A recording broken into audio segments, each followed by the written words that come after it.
सुम्मा इन्नहा लजन्नतुन अबदा औ लनारुन अबदा औ कमा क़ाल नबी सल्लल्लाहु अलैहि वसल्लम। सबसे पहले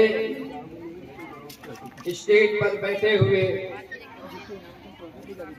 हमसे इल्म भी बड़े हैं, उम्र में बड़े हैं, कद-ओ-क़ामत में बड़े हैं, तजुर्बे के एतबार से बड़े हैं। हम इनसे दरख्वास्त कर रहे हैं कि ये बात जो हो रही है ये आवाम के लिए हो रही है। ये बात उल्मा के लिए नहीं बल्कि उल्मा की बात होगी। आज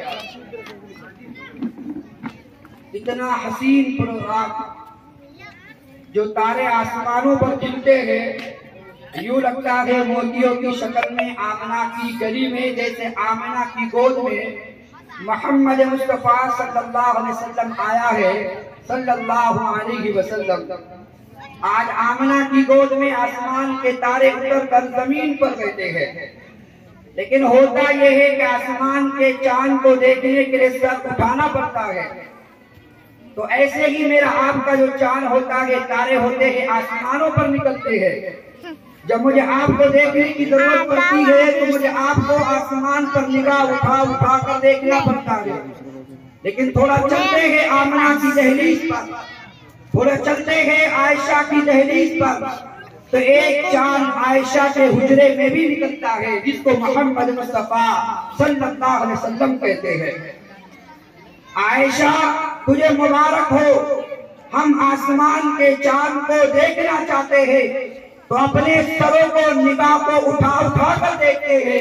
लेकिन आयशा जब तेरी गोद में कायनात का सरदार वो महताब जब अपना सर रख कर सोता है तो पूरी कायनात के इंसान अपने चांद सितारों को निगाह उठा उठा कर देखती है। लेकिन आयशा तो अपने चांद को अपने ही हुजरे में निगाह झुका झुका कर देखती है। आज वो सितारे उतरे हैं आमना की गलियों के अंदर, और ये बच्चों की कद्र कीमत आज मुझे नहीं, आपको नहीं, लेकिन कल के हमारे आपके रहबर ये आयशा होगी तो किसी के सर पे दुपट्टा उड़ाने वाली, ये खदीजा होगी तो शोहर के कदम को थामने वाली, अगर ये सौदा होगी तो घरों को तसल्लियां देने वाली, अगर ये फातिमा होगी तो उम्मत के खातिर तकालीफ को बर्दाश्त करने वाली बनेगी। इतना हसीन प्रोग्राम हुआ, हैरत की इंतहा ना रही।